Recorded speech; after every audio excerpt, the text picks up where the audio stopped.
शरण निरापक पद रमित सकल शुभ शुभनंश देत सहज निश्चल भगति सुजय जय श्री हरिवंश।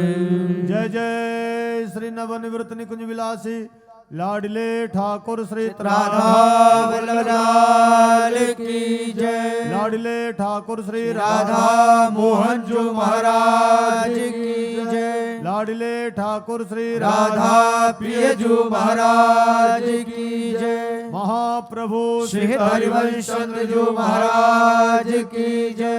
श्री सेवक जो महाराज की जय। समस्त सहचरी वृंद की जय। श्री वृंदावन धाम की जय। श्री यमुना रस रानी की जय। समस्त संत हरि भक्तन की जय। श्री सद्गुरुदेव भगवान की जय। जय जय श्री राधे श्याम। जय जय श्री राधे श्याम। जय जय श्री